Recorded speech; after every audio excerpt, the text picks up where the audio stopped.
Hey,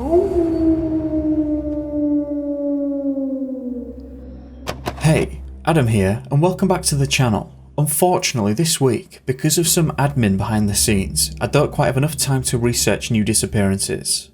This video is going to be a compilation of some of the strangest cases that we've covered in the last year that not so many people here have actually seen. We'll get back to normal in the next video, which I'm going to be dedicating to unusual disappearances in the UK. Now with that being said, let's start with the first disappearance.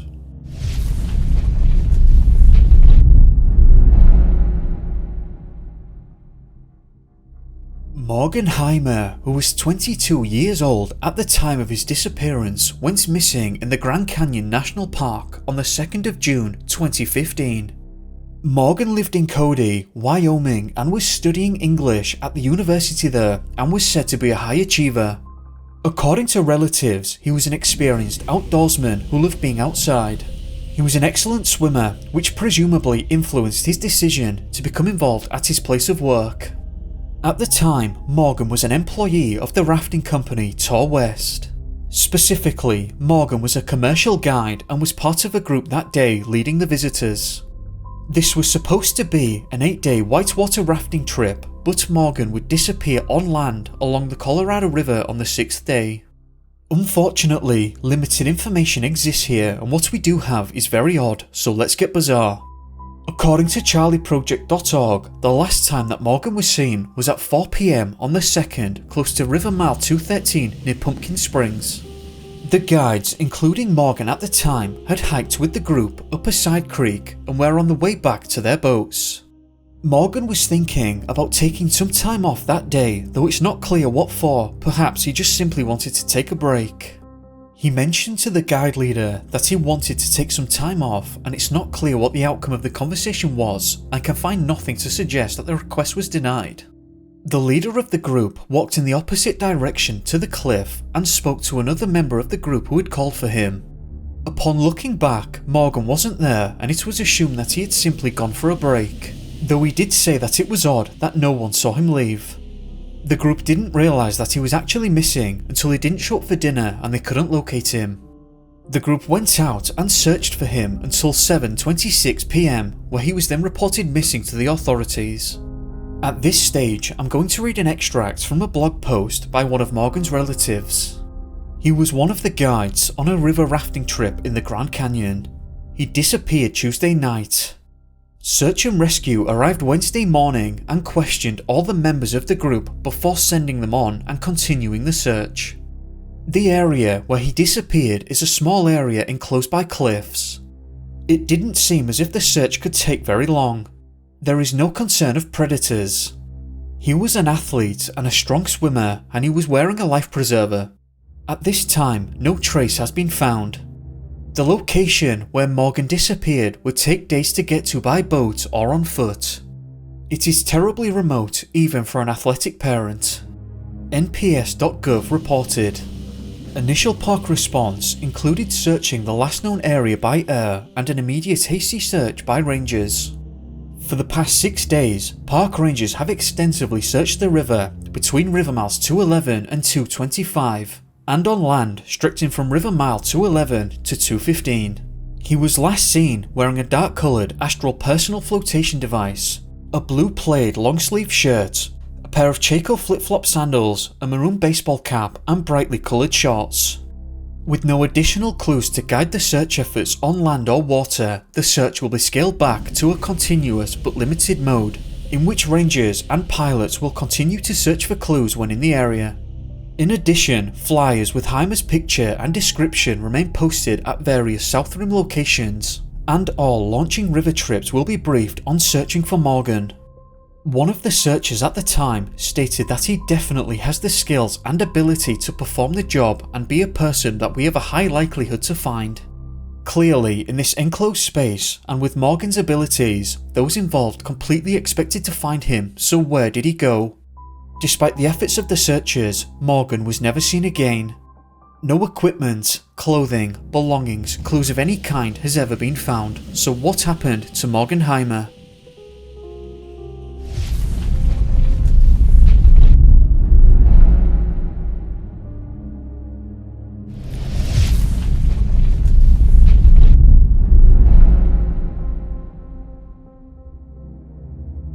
32-year-old British national Stephanie Simpson had moved to New Zealand sometime in 2019 and was living and working in the Wanaka area as a landscaper. I'm not completely sure of the precise date, but it appears that on the 7th, 8th or 9th of February 2020, Stephanie had planned a solo 4-hour hike in the Mount Aspiring National Park, located approximately 40 miles north of Wanaka. She was last heard from on the 6th when she told family and friends where she was going and what she was doing. However, her plans seemed to change, as on the following day she told friends that she had decided to camp out in the park too. This would be the last time that she would ever be heard from again. Stephanie's brother-in-law, Sam Hazelton, told the press Stephanie is very and physically fit. She is experienced in outdoor activities and has already completed a number of hikes. She is such a fun-loving, kind, determined and adventurous woman. Stephanie didn't turn up for work the following Monday and was subsequently reported missing, which of course began the search effort. Thankfully, because Stephanie had told people where she was going and mentioned the specific area, the authorities were able to pinpoint and focus their efforts. Unfortunately though, the press reports of this incident were not very good at all. There's no mention of exact dates, or even what the search effort looked like. However, I have been able to find out that the search consisted of multiple teams, thermal imaging drones, helicopters and dog teams, though the press didn't report specific numbers. During the search, the weather took a turn for the worst, and on the 12th of February, the Mirror.co.uk reported this. The region was hit with heavy rain in recent days. New Zealand police said that 2 hikers were found over the weekend in swollen rivers near the area where Miss Simpson said she planned to go hiking. Unfortunately, the thermal imaging equipment didn't seem to be helping, and the search dogs never picked up a scent, and no clues were found either at this point. The police had been notified though that Stephanie had definitely been in the park, as another hiker told them that she had seen Stephanie hiking there. It wasn't until Friday the 14th when a discovery was made, and we're going to have to get bizarre at this point. It's not specific as to whether the discovery was made by helicopter or drone, but an aerial search spotted Stephanie's boots and backpack seemingly abandoned. Annoyingly, the press didn't report how close these items were to one another, which could prove to be a pretty significant detail. Later that day, Stephanie's body was found around 3,000 feet upstream in the Pike Creek area. Sergeant Mark Kirkwood from West Coast Search and Rescue said there were no suspicious circumstances surrounding Miss Simpson's passing, and it appeared to be an accident. It seemed that she had left the hiking track, taken off her boots and gone into a waterfall. It's a very hazardous area. We have no idea why she went into the water. This was a heartbreaking disappearance that was terribly reported on by the press, and many questions are left that need to be addressed. Stephanie, for some reason, abandoned her boots and backpack, which presumably had all of her supplies inside. Why? From what I can gather, the average temperatures in February range between highs of 25 degrees Celsius and 8 degrees Celsius. That is 77 and 47 Fahrenheit respectively. Could Stephanie have suffered from hypothermia at the lower end of the temperatures there? I suppose it couldn't be fully ruled out, especially since there were heavy rains in the area at times. However, Stephanie was wearing a jacket, and as far as I can tell was found still wearing it, so I'm not sure that lends itself well to the hypothermia theory, because one would imagine that would also have been abandoned, though again it cannot be completely ruled out. Did Stephanie become delirious at some point, which led her to remove her boots? It's important to note that the authorities had absolutely no idea why she took her boots off and why she wandered into the water. They're not even sure how she ended up in the water, other than theorising that she went into a waterfall for some reason that they're also not aware of. I can imagine a person becoming delirious and wanting to rid themselves of the weight of the backpack, but the boots seem very odd to me, though I have personally never experienced being in that state of mind. The authorities stated that the area she managed to get to was very hazardous, and that they had absolutely no idea why she would have left the hiking track to go in that direction. Perhaps being delirious could explain why she made that decision, or could another explanation be the presence of a third party, animal or otherwise? Perhaps a sense of nearby danger pushed her in that direction, though that still doesn't account for the removal of the boots. The press also reported that her body had been sent to the coroner to determine a cause of passing, presumably because there wasn't an obvious conclusion in terms of injuries. However, and again incredibly frustratingly, the press, as far as I can tell, never updated with the coroner's conclusions. Ultimately, it's not clear exactly what happened to Stephanie, and almost every single question remains unanswered. Why did she remove her boots and backpack? Did she do this at the same time where they found apart, and by what distance? Why did she enter the water? What was the cause of passing, and were there any injuries present? I apologise for the constant complaining here, but the reporting on this incident was absolutely abysmal, and we've got to do better than this.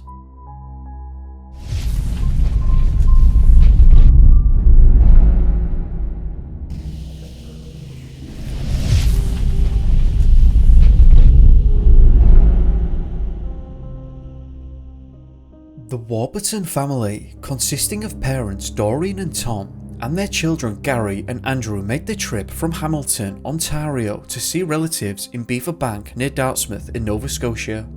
The year was 1986 and the family arrived at their destination on the 1st of July. At the time, they were staying with an Aunt Helen and the Bulger family on Tucker Lake Road. Living opposite the Bulger family was the Carr family, of which the parents had twins around the age of Andrew, who was 9 years old. Andrew and Gary would always play with the twins when they came to town, and this day was no different. All four decided that they wanted to go swimming, and all parents agreed to this, and at 3:40 PM the boys set off for a 20-minute swim in the nearby lake. It's not clear why, but Andrew was delayed for reasons that I'm not aware of, and the three boys headed off without him. The path to the lake was directly behind the Carr family's home in the woodland. This path branches off into two directions. Going right will take you to Tucker Lake, while veering left will take you deeper into the woods. The twins' mother, Violet, was the last person to see Andrew at 4 PM on the back step of her home, but after that he was never seen again. Andrew never made it to the lake, and when the boys returned home for dinner, the alarm was raised when only 3 returned. The Royal Canadian Mounted Police were made aware of the situation and arrived at 5:45 PM. All the while, the families and neighbours were already out mounting their own search for the boy. Another young boy by the name of Hob MacDonald was thought to be the last person to see Andrew. Hob had just returned home from a summer camp and told the authorities that he had seen Andrew earlier next to Beaverbank River. Hob recounted that Andrew took off his sneakers, crossed the stream and then put them back on. This surprised Doreen and Tom because Andrew was afraid of the river due to a prior incident involving leeches, and as a result, they said that Andrew avoided rivers. 45 minutes after the Royal Canadian Mounted Police arrived, tracking dogs were deployed inside the woods at 6:30 PM. Shortly thereafter, 100 searchers flooded the scene and entered the woods. This was a very quick response by all measures. But sadly, the searchers didn't find any clues, and at no point did the dogs find his scent. On the 5th of July, 1986, the Brandon Sun reported this. 4 days after Andrew disappeared into dense woods outside Halifax, their 9-year-old is still missing despite the best efforts of hundreds of people who were combing the area looking for him. Search efforts were maintained overnight, with about 400 people scouring the woods near Beaver Bank, about 12.5 miles northwest of Halifax. In addition to the people in the woods, another 200 to 300 volunteers were on the site, ready to help teams of tired searchers coming out for a break. The search coordinator, Mike McKenzie, stated that the response from the locals had shown an overwhelming solidarity among the community.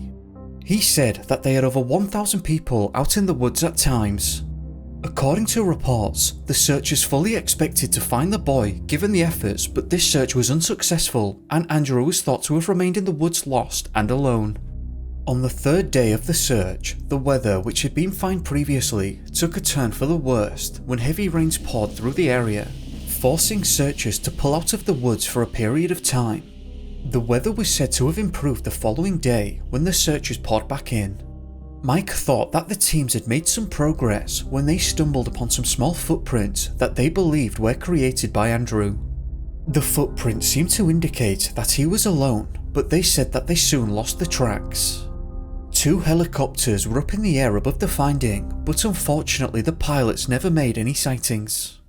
The authorities must have been left a bit dumbfounded given the extensiveness and scope of the search, involving many hundreds and upwards of 1,000 searches at times. But this didn't provide any clues other than the finding of the footprints, which presumably must have stopped at some point. Given the futility and growing desperate, calls were made and divers, along with 400 members of the Canadian military, descended on the area. It seems that there must have been some confusion among the searchers because on the 7th, the Brandon Sun reported this. Several searchers claim to have seen the missing boy since Tuesday, but the area is heavily populated with deer and other wildlife. Mackenzie said overzealous searchers may have mistaken them for a fleeting boy. Mistaking a boy for a deer sounds very odd to me, but I presume these mistakes can and do happen in wooded areas.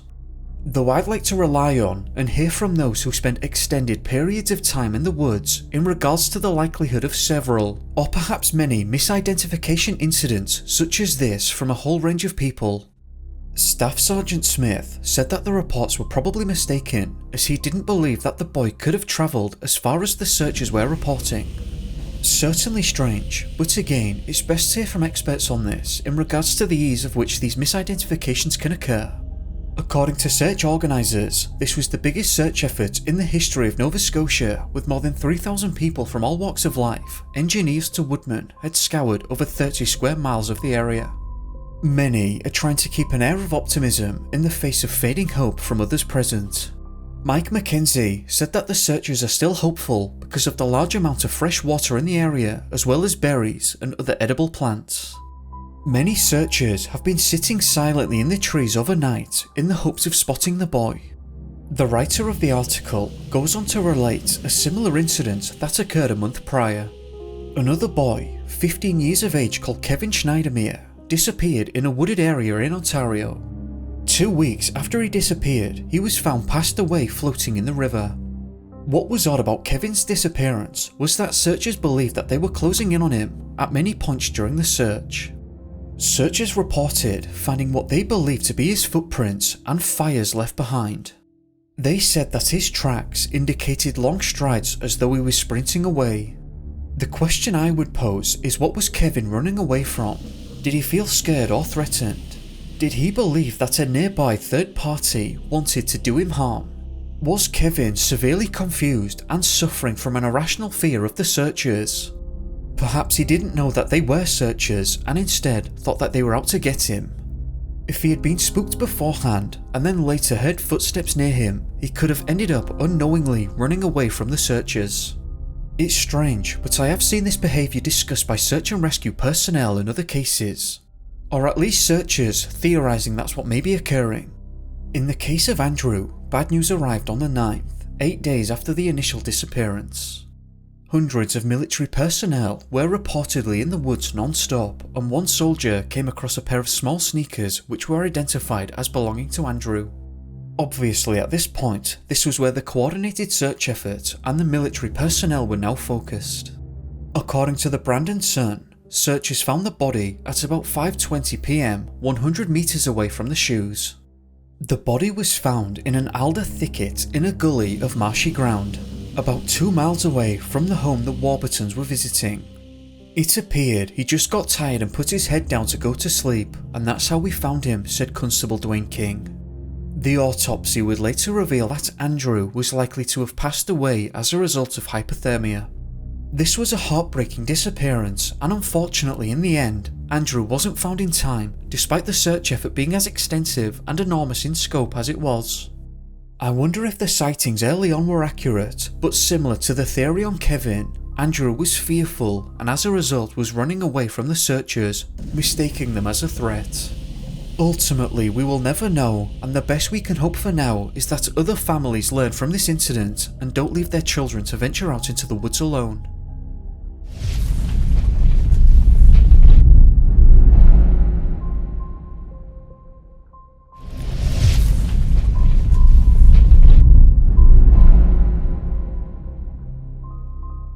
On the 4th of June 2017, 42-year-old Mike Peterson made the trip to Yellowstone National Park by way of his girlfriend Bonnie Senger, who drove him there. Bonnie said that the morning was bright and beautiful when the pair arrived at the trailhead. Mike had planned a solo hike that day on a trail near West Yellowstone, and Bonnie was going to meet him at 6 p.m. so the two could dine together. Mike wasn't a stranger to the area and had hiked this trail many times, though usually took one of his sons along with him. At 9:30 a.m. that day, the pair shared a kiss before Bonnie got back into their car and drove away. She would later state, "I never wanted him to go alone. That always scared me, but you don't question it. I guess I just didn't know how dangerous it was." At the time, Mike was dressed in a bright orange vest and waders and had a sidearm with him, as he was well acquainted with the outdoors and its dangers, especially with his prior experiences in wilderness areas. Inside his backpack was reported to be food and bear spray. As said, Mike was very familiar with this area and knew precisely where he could find a reception on his phone, so he was texting with Bonnie frequently throughout the day. However, when Bonnie arrived at the trailhead at 6 p.m, Mike wasn't there. Bonnie waited for an hour and 20 minutes when she heard 4 shots go off in the forest. She first took that as a sign that he was on his way, but when he still didn't show up, she got in the car and raced to find a signal. At this point, she phoned the sheriff's office, and at 10 p.m. that day is when the search began. Search and rescue teams alongside search dogs and helicopters were deployed on the trail and towards the area of the shots. Mike's body was not initially located, but 3 days into the search, Mike's body was discovered in Beaver Creek on the 7th. County Sheriff Jason Jarrett was of the opinion that Mike had fallen into the water whilst trying to head back to Bonnie. However, this is not the end of the story, and one detail seems to make the disappearance somewhat strange. When found, the authorities thought that he had simply fallen until one of them realised that some of his belongings were missing. They came to the realisation that Mike's vest and backpack were missing, so the search was on again. Approximately half a mile away from the river, they found Mike's vest with his bear spray, and nearby they found his backpack with his firearm still inside. It's not clear why Mike felt the need to abandon his equipment. According to BismarckTribune.com, during their search, rescue volunteers found Mike Peterson's belongings away from the river. It's possible Peterson encountered a bear, but tracks were never discovered. The searchers at first thought that this finding must have been a result of a bear somehow, but couldn't explain the lack of evidence as to a bear being at the scene. It's important to note that Mike's body was in good condition and they believed that he had drowned. I found it surprising that this detail was given such short shrift. Where did the 4 shots come from?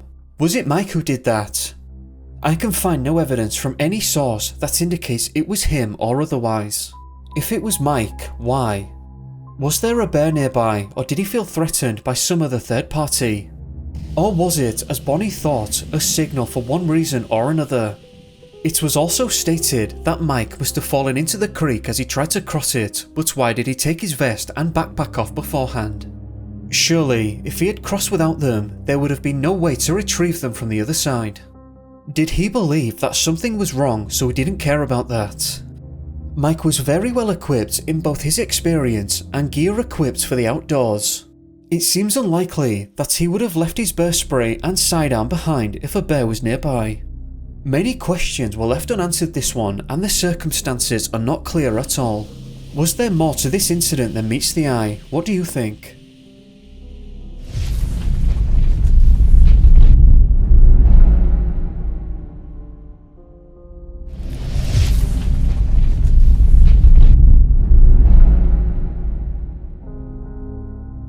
"48-year-old Sharon Buis disappeared sometime in mid to late May of 2014 whilst on a solo hike in the Mount Robert area near Juneau.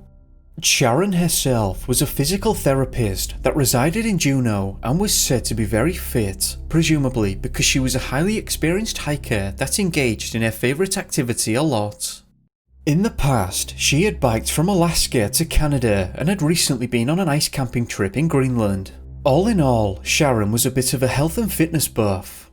Unfortunately though, it appears that Sharon may have relied too heavily on her experience as on this particular spontaneous hike on Mount Roberts, She had failed to let anyone know where she was going. Ann Johnson, a close friend and hiking partner of Sharon's, reported her missing as Sharon had failed to attend a pre-planned hike with her on the 24th of May. The pair were set to hike with the Alpine Club to Hawthorne Peak on the morning of the 24th. Ann told the press that it was very unusual for Sharon to miss a hike as she had never done so previously and was left with a bad feeling in the pit of her stomach. According to the Sitka Daily Sentinel, Miss Buis, 48, was reported missing Saturday night. She didn't tell anyone where she was going and her car was found at 9:30 p.m. on the 24th of May next to the Mount Roberts trailhead. Additional search teams have been deployed and 2 helicopters scoured the area on Tuesday, one over Mount Roberts and the other over Mount Juneau. People headed up Mount Juneau or Perseverance Trail sometimes park at the Mount Roberts trailhead. The area features an extensive trail network and is popular with hikers. Some teams have gone over the expanse, some portions of it repeatedly. The search for Sharon began the following day at 1 a.m. with Alaska State Troopers leading the search. Involved were local search and rescue teams, volunteers, Southeast Alaska dog teams, the US Coast Guard, the Alpine Club, and many of their friends and family. When the dogs couldn't locate a scent, additional aircraft fitted with thermal imaging technology were deployed. Searchers told the press, "We've been all over those hillsides and again assessing where it's likely she's been. We have thoroughly searched that area and then we've searched and double searched areas outside of that, and then search again areas that she could have gone but isn't likely. Even those areas have been double checked." According to strangeoutdoors.com, search dogs are also used but they have not picked up a scent. Dogs showed interest, which is different and more ambiguous than alerting to a scent. This was in 2 different areas on Mount Roberts on Sunday and on Tuesday. Nothing more came of these incidents, however. The search efforts failed and the searchers were left confused as to where she might have gone because there were no clues to indicate a direction of travel. Similarly, animal predation was suspected but no evidence of that was found, which should have been easily trackable. Searchers said that they had no idea where she could have gotten to. 3 months later, discussions were still taking place and this incident was still in the minds of the local population who wanted to know what had happened to her. An expert on Juneau mine shafts came forward and stated that it is possible that while hiking she could have fallen into an old mine on the side of Mount Roberts, close to where she was thought to have gone given the discovery of the car. A man named Brian Weed came forward to lead a small team down into the abandoned mine shaft. He said that while he didn't want to give anyone false hope, there are 2 mine shafts in which Sharon could have accidentally fallen into. However, after an extensive search, it was concluded that she hadn't entered the mine shafts. On the 28th of November 2014, the Fairbanks Daily News Miner reported, "Even after the official search ended, there are still those that look for her to this day. An Alaska State Trooper said, 'I just had a guy come up to me and tell me that he was still looking for her yesterday. People still keep an eye out for her when they're on hikes.'" Sharon's disappearance puzzled everyone who knew her. She was a capable outdoors woman who had gone on many epic adventures. Her adventures spanned across her favourite summit, Mount Meek on Douglas Island, to the Glacier Bay National Park and beyond. Sharon's case remains open with the Juneau Police Department as a missing persons case. Now, in one of the final videos I made before Christmas, I said that I was going to be researching disappearances in Alaska in the new year. However, I underestimated the inherent limitations of researching this particular area. One of the problems with Alaskan wilderness disappearances is that there is often a severe lack of information, and the official investigations prove to be very difficult and costly for prolonged periods of time. Another problem is that in some instances, sufficient information is not released to the press for whatever reason, though in fairness, this is also a problem that I noticed with some UK disappearances too. In many instances, the circumstances are not thoroughly discussed or shared, such as the condition of the body when found, among other specifics that you might imagine to be important. I imagine, at least in the UK, some of this information is withheld to prevent panic among the relevant communities, which is probably also true for Alaska. So this often means that while we understand that a disappearance has taken place, there is frustratingly very little information, which is an inherent problem in trying to research disappearances in Alaska. This is a topic we'll have to revisit again, and I'll try to find more cases that contain more information. But for now, here are some other examples of cases that I've come across where very little information is available. 62-year-old Dervish Adili went missing on the 13th of August 1992 from Tok, Alaska. The precise date of his disappearance is unknown, but 8 years after the fact in June of 2000, his wallet among various pieces of identification were found. Similarly, some of his camping supplies were found at a campsite off Taylor Highway in Alaska. Bizarrely, Dervish was reported missing in October of 2006 by a relative, 6 years after the discovery of his belongings. The circumstances behind his disappearance remain a mystery. 36-year-old Albert Scotter Gathluck went missing from Emmenak, Alaska on the 16th of November 2006. According to charlieproject.org, Albert was last seen at 4 PM on the 16th of November 2006 leaving Emmenak on his snow machine. He was on his way to Alakanuk but never arrived. After his disappearance, searchers found his snow machine in the Yukon River. There was a hole in the ice, and his white bunny boots and one of his black gloves were floating in the water there, but there was no sign of Albert at the scene. It's important to note that the hole and the river was searched, but he wasn't there. His case remains unsolved. David Jonathan Allen went missing from Nikiski, Alaska on the 26th of March 2005. He disappeared from his residence in the vicinity of the 50,000 block Independence Street in Nikiski. The week afterwards, a positive sighting was made in the Soldotna, Alaska area, and from there he was never seen again. His abandoned car was found on a highway in Cooper Landing on the 11th of May 2005. There was no sign of him, and the case remains open and unsolved. 51-year-old Cora Anderson went missing from Palmer, Alaska and was last seen leaving the Eureka Lodge at mile 128 of Glen Highway in Alaska. After this sighting, she was never seen again. Her abandoned vehicle was found at mile 58 of Glen Highway at Moose Creek Campground 9 days after her disappearance. No sign of Cora was found, and her disappearance remains a mystery.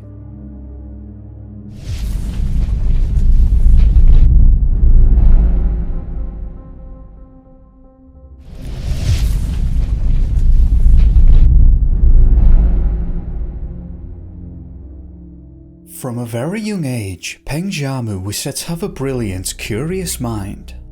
It seems that Peng was an individual who had an innate ability to absorb complex information, and he was able to process and reach an understanding in a way that many cannot. Peng was born in 1925 in the Guangdong province of China, and from a young age became fascinated with all things biology. Peng loved life and wanted to understand its deeper complexities, and he gained an infatuation of researching flora and fauna alike. Peng joined the Central University of China, known today as the Nanyang University, and he graduated in 1947, and was almost immediately offered a position in the Shanghai Institute of Biochemistry, presumably because he had already displayed a lot of passion and knowledge about the topic.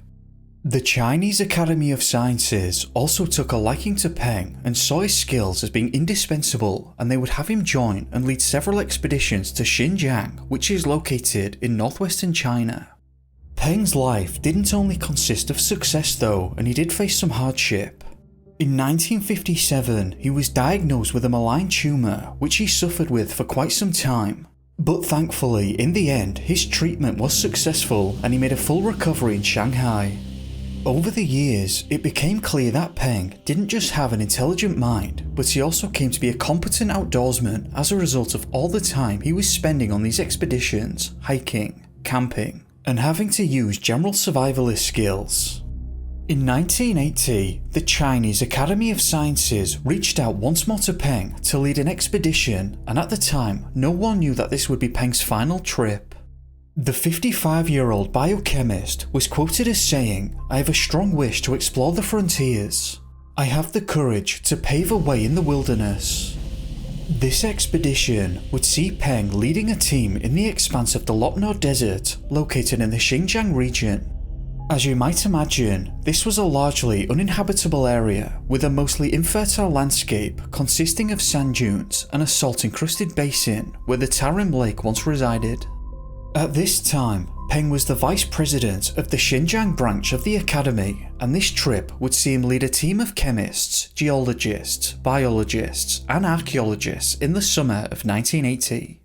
Peng's role in this trip was to measure the amount of potassium in this mineral-rich area. I'm not entirely sure why this was the case though, or what the goals were. Before his disappearance, he also managed to discover over a dozen new wild species, though it's not clear what they were. Just for some context, Lopno is around 2,500 feet above sea level and covers an area of around 1,160 square miles. The road that the team were travelling was easy going at first, but days into their travels, it quickly transitioned into sand dunes and jagged gravel. The group began to run low on supplies, though the only major concern was water, but Peng was determined to continue on. 5 days after Peng made the decision to continue on the 17th of June 1980, Peng left a note in his tent telling his teammates that he went to retrieve some water, only he would never return. When word reached Beijing, top officials in the central government were said to have been very frustrated. I can actually imagine that to be true too. Beijing's government structure is very top-down heavy, and a culture of punishing the messenger exists there. So people hate being the ones to deliver bad news, as was the case here with Peng. There are a whole range of factors for this behaviour, but one major one is that the ruling party over there hates to be embarrassed, both on the world stage and internally. And they hate others knowing of their own misfortune or failures, which they considered this to be. Upon learning of Peng's disappearance, they launched a large-scale search operation with heavy military involvement and oversight, along with making the investigation highly visible to the public to let their people know that they were throwing their resources at finding Peng. The military put boots on the ground at the location of the group's campsite, and they set up supply lines so that the search could be concentrated for some time. When searches on the ground came up fruitless, over 10 military planes and helicopters were dispatched to fly over the area, but Peng could not be located. 6 police officers were brought in who were part of a specialised search dog unit, but they too couldn't find Peng. It's not clear for how long the search continued, but at some point it was called off and a second investigation began in November of 1980, but as far as I can tell, that search was also fruitless.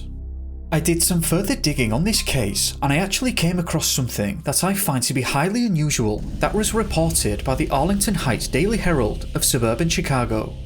On the 16th of October 1981, they reported this. Chinese radio and television carried lengthy reports Thursday saying Peng passed away while searching for water. To save transportation costs for the state, Peng started out to find water by himself in 120 to 150 degree heat on June 17. After making 4 large-scale searches through the area, authorities in Xinjiang province found Peng's footprints, his sugar ration coupons, and signs he sat down at a point 6 miles northeast of where he was last seen. It is concluded that Peng lost his way, then sat puzzling on the ground and was eventually buried by strong winds blowing sand. That, to me, sounds very strange. Peng travelled 6 miles. When his search for water was clearly failing, did he not think to turn back? It also sounds to me like they found his final position when his footprints seemed to lead to a place where he sat down and the footprints went no further. Surely a dig at or near to that spot would have uncovered his body if he was there. The reporting also seems very inconsistent to me. The Chinese press reports were saying that they believed that the sand had buried him, but they could still see his footprints, sugar ration coupons, and the place he sat down. Something is absolutely not adding up there. How could he have been buried, but not the rations, the footprints, and the signs of sitting? What happened to Peng here? It's worth mentioning that the Chinese public found this disappearance to be very strange and they wouldn't let it go. It seems to me that because it was highly publicised and everyone knew about it, rumours began to spring up surrounding Peng. On the 12th of October 1980, the Yuma Sun reported this.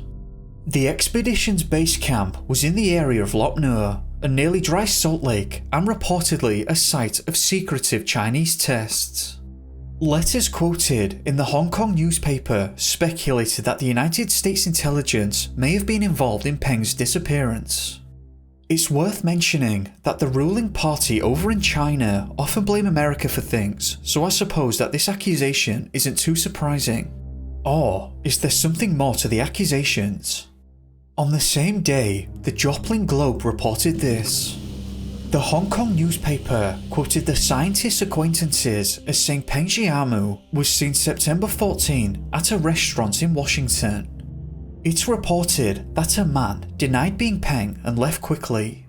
The newspaper said that Peng was seen by friends including Deng Xifang, son of Deng Xiaoping, one of several Chinese vice premiers. The newspaper quoted letters from 2 visiting Chinese scholars, including one who had known Peng for 30 years, saying that he recognised him at the restaurant and later told Chinese authorities of the meeting. That went to places that I wasn't quite expecting and were left with some things to unpack. Before that though, it's important to clarify that the Chinese authorities' official position was that Peng had been buried in the sand there. First of all, I can find no hard evidence that Peng was in Washington on the 14th of September, nor can I find any evidence or mention of him being involved with the US. Though that's not to say that he wasn't, just that I can't find any evidence to indicate that he was. It seems to me that one of 2 things could have happened here, and I make no allegations. Either he was in some capacity defecting or planning to defect to the US and the Chinese authorities caught wind of this and took him from the campsite.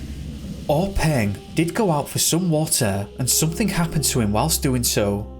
The fact that Peng was highly spoken of and held a high position in the academy and was literally leading an expedition doesn't scream to me that he was a defector.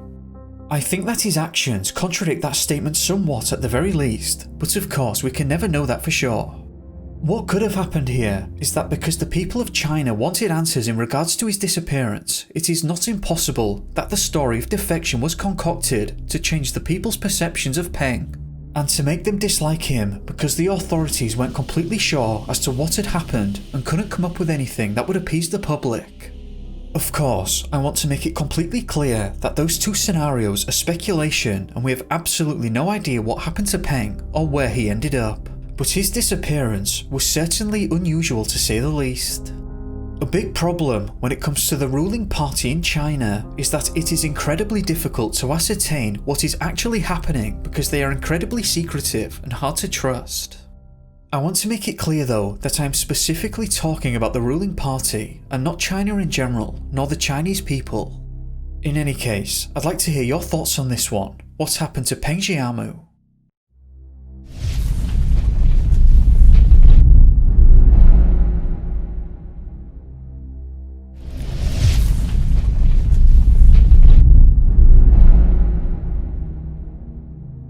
Gottfried Teucher was 62 years old when he disappeared while visiting the Müritz National Park area on the 13th of June 2016.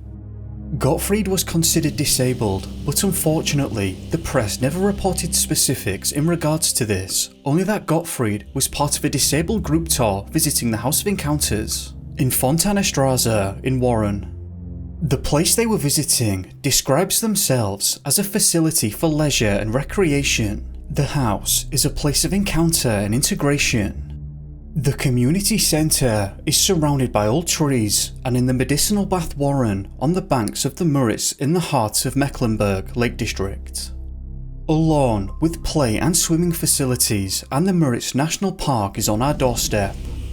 It's not clear precisely what the group were there to do, but exploring the national park along with swimming, boating, fishing and hiking are common activities at the facility. Unfortunately, the reports are not specific as to what the group were doing at the time of disappearance, but those in charge were quoted as saying Gottfried had disappeared from one second to the next. That might be a slightly awkward translation on my part, but what they were effectively stating was that one second he was with them and then had disappeared the next, and they weren't sure how or where he'd gone. I'm fairly certain that the group were hiking in the park at the time, as reports indicate that the authorities, alongside many search and rescue personnel, were scouring the Müritz National Park. Again, reports didn't make Gottfried's disabilities known, only that he required medication to keep him in good condition, meaning that the authorities knew that time was of the essence in this situation. On the 16th, the press portal.d reported that the search for Gottfried, who had been missing from Warren since the 13th, continues today. So far, various information at his suspected direction of travel has been received, but the search was unsuccessful despite the use of police helicopters, tracking dogs and police officers. The police are asking the population to help find the missing person. It appears that the police's call for help was heard loud and clear, and more search teams were organised and volunteers flocked to the park to help search. The press portal.d also reported that because of his disabilities, he would probably be disorientated at this stage, which was 3 days since he disappeared. On the 20th of June 2016, 7 days after the initial disappearance, the Uckermark-Courier.d reported this. A helicopter with special cameras scanned the national park several times. Voluntary rescue workers with sniffer dogs also tried to find Gottfried, who had disappeared a week ago. The police arrived with even more tracking dogs, but now there is little hope that he will be found well. "We have exhausted all possibilities and we just don't know where he could have gone," said a police spokeswoman. The search for Gottfried ceased today as there were no more signs or even a single clue as to where he could have gone. What was particularly strange here was that the police and searchers alike did expect to find Gottfried, but they were left surprised when absolutely no trace of him could be found. In particular, it seems that they found it odd that the search dogs couldn't find Gottfried's scent, and they brought in more and more in the hopes that one of them would have some success, but they never did. It's been almost 4 years to the date when Gottfried went missing, and not a single trace of him has ever been found. So where is Gottfried and what happened to him? I've had to come back and edit this in, but I found an interesting development that was reported on the 15th of June, or 2 days into the search effort. The Worsin Maritza.d reported this. Jeanette Schwen, who had spent the night in a motorhome at the Ektannen campsite with her partner Manfred Heimer, noticed the missing person late in the evening yesterday. Just to clarify, this campsite is either in or right on the border of the Müritz National Park, depending on the source you read. We were watching football when from the window I saw a man who seemed a little strange to me. When police dogs and the helicopter later appeared, I was taken aback and came across the missing persons report online. She immediately informed the police of this observation. This, in my opinion, might even make things even stranger depending on your perspective. The couple, based on the missing man's picture, believed that this was their man.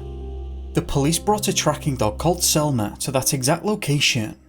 Selma did wander around the campsite and into a wooded area, but she either couldn't keep his scent or couldn't find it at all.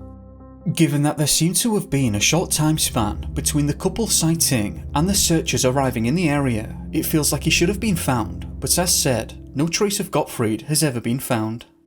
Now interestingly enough, and perhaps curiously, on the 20th of June 2016, the Uckermark-Courier.d stated this. Gottfried's disappearance marks the third missing persons case in 1 month. The case is now being processed by the authorities, said the police spokeswoman. There is currently no evidence of a crime, however. Goran Lebin, a 70-year-old vacationer who had left his hotel room early in the morning, was found after 15 hours in early June. An attentive couple had discovered the man at a golf club. He was severely dehydrated and was taken to the Plough Clinic. Another pensioner from Federo had disappeared a few days earlier. After 24 hours, he was found passed away in a gravel pit. Before we move on to the next national park disappearance, let's first have a quick look at these two disappearances. The golf club disappearance took place on the 8th of June, 5 days prior to Gottfried's disappearance. The Nordcourier.d reported this. The 70-year-old from Hamburg who had been reported missing in Goren-Leben Tuesday morning has been found. Around 9 PM, he was discovered by a couple at the Fließeni Golf Club. They had previously seen a photo of the missing person as part of the search and rescue effort and was able to recognise him. They immediately took him to the authorities. He was very dehydrated and needed medical attention. He had left his apartment around 6 AM and was heading for the golf course. The day before, he took the exact same route in the morning at a similar time and managed to complete his journey, but doing so a second time seemed to run into problems. Interestingly, the police had organised a search for the man, including search and rescue personnel, helicopters and search dogs, but the official search was unsuccessful and they couldn't locate him. I couldn't find any further information on this one, but it would have been interesting to have heard from the man or to have known about any potential underlying conditions. The second disappearance mentioned took place on the 4th of June 2016, 9 days prior to Gottfried's disappearance and 4 days prior to the golf club incident. This unnamed man was another 70-year-old pensioner, but this time had come from Federow to the Warren area. The Nordcourier.d stated that he was picking up bread at 8 AM that morning, but had gone missing whilst doing so. When the man failed to return to his partner, she informed her family and they started to search for him. When he wasn't back by noon, she reported him missing to the police. Passers by the area found his car in Warren during the daytime in a forest located near the Geetstestrasse. 3 police patrol car crews were immediately sent to the scene, followed by a helicopter. The police also contacted the man's phone provider to assist in the search. The search was localised to the riverbanks of the Meltzer Sea and the Tief Warren Sea and the nearby woods. The search consisted of police officers, search and rescue personnel, search dogs and helicopters. The Nordcourier.d gave an update on the 6th where they reported that he had been found the day prior on the 5th. They stated that he had been found passed away in a gravel pit in the Warren Awerda during the afternoon. They go on to state that the police, water protection police and a rescue dog squadron had been searching for 24 hours before the find was made. The police initially stated that crime and third-party negligence could not be ruled out and that they would begin their investigation. Unfortunately, that's where the paper trail ended for me and I could find no further updates, though this might have been different if a name was provided. So if any native German speakers are present and you're interested, I would invite you to do some searching on this incident. Normally, I can find out more information even when names aren't provided with some creative searching methods. But of course, I can't do that as eloquently in languages that I'm not familiar with. So if you do update us on this one and I see it, I'll cite you in the pinned comment.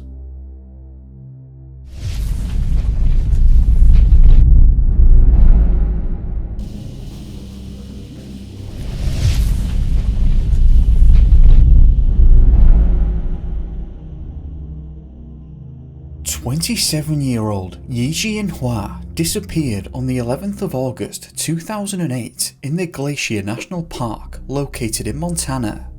I want to make it clear that the Daily Interlake newspaper and the reporter Jim Mann took a great interest in this disappearance, and I shall be referring and mostly paraphrasing them a fair bit here, as they were reporting very close to the date of occurrence.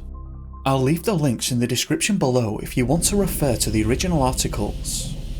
Now, Yi was originally from Malaysia but ended up making Kentucky his home. Yi was a very fit man and loved his fitness alongside nature. Yi would often go hiking, and this time he planned to hike to Kinsler Lake from Logan Pass.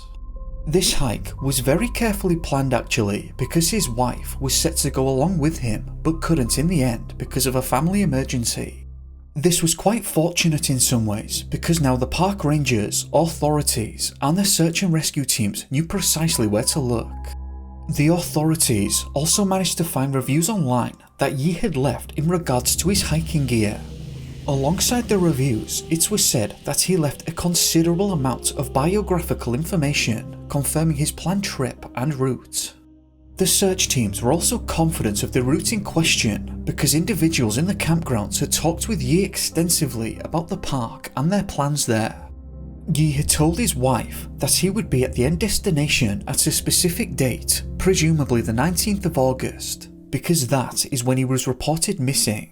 I can only imagine that the pair had agreed to be in contact or to have picked Yi up on that date, but when he didn't arrive, he was reported missing to the authorities. The search for Yi was extensive, and helicopters were in the air with thermal imaging equipment, while experienced search dog teams were on the ground, alongside the many professional and volunteer search and rescuers. Unfortunately though, the search provided no clues as to Yi's whereabouts, despite the detailed hiking plans, his abilities, and general confidence of the area where he should have been. The helicopters never made any positive sightings, and the search dogs never picked up Yi's scent. The route in question was around 90 miles in length and extended through rugged country, as said, starting at the Sperry Glacier trailhead and ending at Kinsler Lake. Very quickly, they had 25 individuals, along with search dogs and 2 helicopters scouring the trail for him. The incident commander, Patrick Sudduth, said that he was hopeful that they would be able to locate Yi, but he knew that the odds of finding him in good condition reduced each day. A week into the search, and there were still no new developments at all. The dogs had never found a scent, and the helicopters hadn't made any sightings either. There was some amount of confusion present about why they weren't able to locate him. Yi's wife was confident that he would not have left the trail, but because the trail had been thoroughly scoured already, the authorities cited the lack of any tracks and concluded that he must have gone off trail at some point, though the reasoning why is not clear. The search teams organised an intensive 2-day mission with the purpose of scouring the Sperry Glacier, and they were hopeful that they would find his tracks. Unfortunately though, they said that the only tracks that they came across were wolverine and grizzly bear tracks. At this point, they had a professional mountain rescue team join the search who were flown by helicopter to be lowered into various crevices, but after a thorough search, they still had no success in locating Yi. The team also added that no human tracks were seen in the area or near the crevices. During Yi's hike, the weather did take a turn for the worse and a snowstorm had hit the area. One of the search leaders, Jordan White, said it's difficult to gauge tracks based on the melt process and the new snow. But he said that he was confident of the team's thoroughness and that there were no human tracks in the area. It was the 26th of August when the Daily Interlake reported on this incident, and the 31st of August is when they followed up. Patrick Sudduth said that the search had been incredibly frustrating and exhaustive. He said that by this time, over 2,500 man-hours had been put into finding Yi, but they couldn't locate a single trace of him, despite having such detailed knowledge about his plans. Even their deviations from the trailhead and their attempts at searching the very hazardous area were turning up nothing. Patrick said, "You go to sleep thinking about this, and then when you wake up, you're still thinking about it." It's fair to say that this incident was consuming and confusing Patrick somewhat, because he knew how thorough the teams had been in the high probability search areas, but still they weren't finding anything to help. Yi's car was actually located in Logan's Pass, which would mark the end of the first leg of the trip, as he was supposed to resupply there. However, it was obvious that he hadn't made it to the car. New areas were constantly being added to the search effort, but each search would lead to finding nothing. During the search, they found items such as sandals and a baseball hat, but they never found anything that belonged to Yi. Because absolutely nothing was turning up, the search teams began to speculate that Yi may have tried to downclimb from a cliff, even though they had no idea why he might have done this. Search leader Divaki said it's frightening to think that someone would try downclimbing these kinds of cliffs. It seems that all concerned were desperate for answers and were having a hard time explaining why no clues had presented themselves. It also appears that there were those who placed a large amount of faith in the search dog teams who ultimately came up with nothing. The Daily Interlake checked in again on the 4th of September, only adding that the search had been massive and had encompassed waterfalls, cliffs, trails, and an enormous area off-trail. On the 19th of September, they checked in again, and while there were no new developments, they stated that Yi was an experienced hiker, but no sign of him has been found in either of the places he was supposed to visit or the surrounding areas. That was followed by good hiking safety advice. After that, the trail then goes cold on this case, at least until 3 years later. Glacier National Park officials say clothing and bone fragments have been found that are believed to be from a hiker who disappeared in the park in August 2008. On the 3rd of July, a hiker found a portion of 2 items of clothing matching the description of those worn by Yi-Jien Hwa, who was the focus of a prolonged and elaborate search. The clothing was found below steep cliffs in the Floral Park area that was part of Hwa's planned route. Park rangers and members of the Flathead County Search and Rescue Team went to the site a couple of times for further investigation. There, they located several items that closely matched Hwa's equipment list. That was reported by the Daily Interlake on the 2nd of August 2011. This is particularly interesting because on the 26th of August 2008, the Daily Interlake stated this. Sunday, the team extended its search into the Floral Park area with efforts to explore cliffs overlooking the Avalanche Lake Basin, but White said that those areas have already been repeatedly searched by other teams. Obviously at the time, the searchers never found anything, but 3 years later there his clothing was. Did they simply miss the clothing on the repeated initial searches? We can be fairly certain that this area was searched because the 2011 article continued. At the time of disappearance, search leaders expressed concern that Hwa may have attempted to climb down the cliffs along that route. To explain this, the theory that the clothing may have been carried down the slope from the cliffs by water and snow avalanches was offered. I can only imagine that they felt that this was the case because they would have expected to find them in the first instance if they were there. Now, you might imagine that was the end of it, and I suppose it technically is in regards to the information specific to Yi. But on the 2nd of August 2012, the Daily Interlake reported this. In the ongoing search for missing hiker Jackson Kreiser, there are eerie similarities to a search for another man 4 years ago.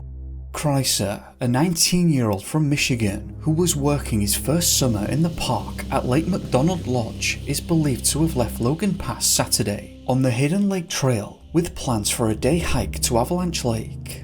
He was reported missing the next day and a search was launched. This other man that they are referencing was none other than Yi.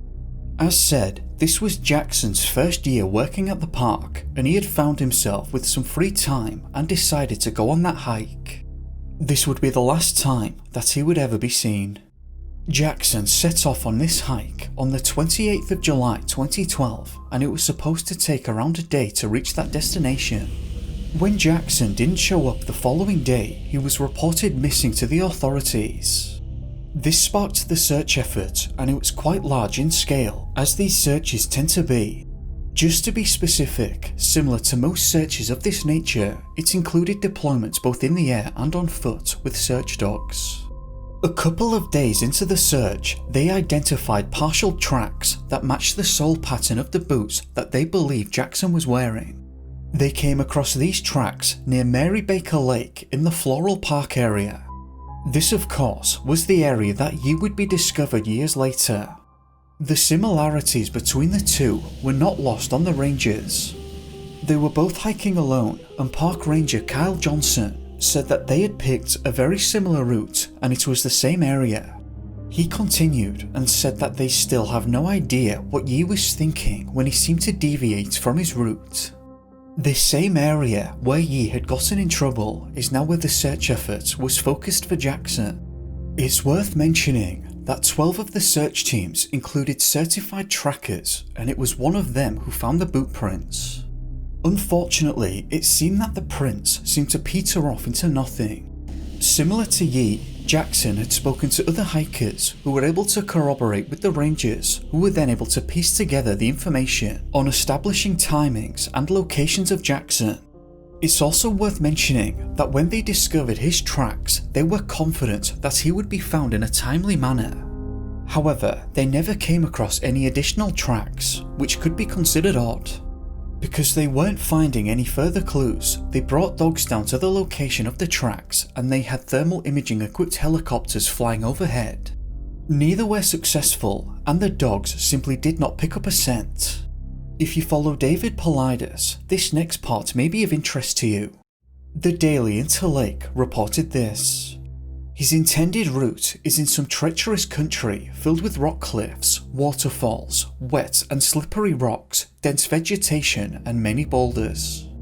David, of course, mentions boulders or boulder fields as being specific to his criteria. 3 days later, on the 3rd of August 2012, the searchers found new tracks that evening. The following is from an article by the Farmington Daily Times reported on the 5th of August 2012. Incident Commander Scott Emmerich says that the tracks discovered by trained human trackers are believed to be from the type of boots worn by the missing hiker and different from the tracks found on Tuesday. It appears that they again believed that the tracks belonged to Jackson, however, they also stated that they appear to be different from the earlier discovered tracks. I'm not sure exactly what that means here. Are they suggesting that they belong to different people? Or are they saying that the tracks were more clear or something like that? I'm not sure, but unfortunately, similar to the prior tracks, they also seem to peter off with no further indication of where Jackson may have gone. At this stage, it had been around a week of intense searching, and because no trace of Jackson was surfacing, the search was also scaled down in size, but still active. It depends on your perspective, but some may find this next part a little bit odd. Around a month after the search concluded, Jackson's body was discovered on the 13th of September 2012 by hikers who were present in the park. The hikers notified park rangers early that afternoon who were able to confirm that it was Jackson. According to the Missoulian paper, Flathead County Sheriff Chuck Curry said that the cause of passing was likely a fall. An intensive search in the days following Jackson's disappearance focused on the area between the Hidden Lake, some 5 miles south of Logan's Pass, and Avalanche Lake to the west. Curry said that the specific area where Jackson had now been found was searched by air. Of course, again, the searchers could have just missed Jackson, but there is a similarity here with Yi, where the area he was found had also been searched previously. Now, it wasn't mentioned in the prior article, but Jackson was actually found in a body of water. The sheriff was actually fairly certain that the cause of passing was due to a fall. However, the pathologist found that this was not the case at all.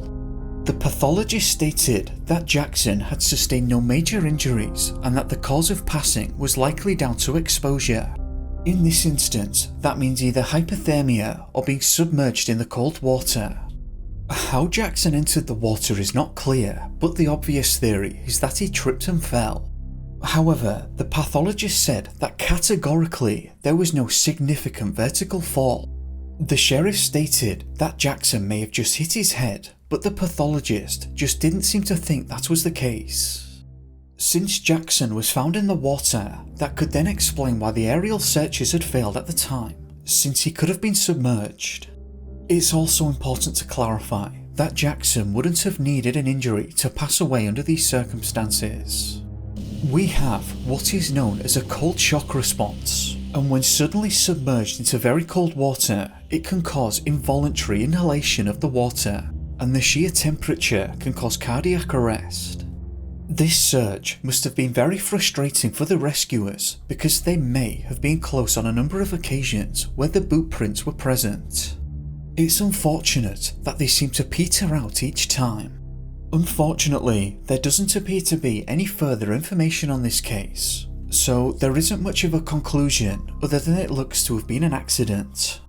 Though it would have been interesting to have conclusive reasoning as to how he got in the water, since the pathologist said that no major fall had taken place. I'd just like to thank you for watching. If you enjoyed this video, then give it a thumbs up, and if not, then give it a thumbs down. I don't mind too much, I'm just looking for your honest opinion. As mentioned at the start of this video, we'll be back to normal for the next video, which is going to be specifically on the UK. If there are any disappearances that you think need to be highlighted, then do leave a comment and let me know. Other than that, I'd just like to say a big thank you to the patrons, and I hope that you've had a great day or evening depending on where you are, and I'll see you next time. Cheers.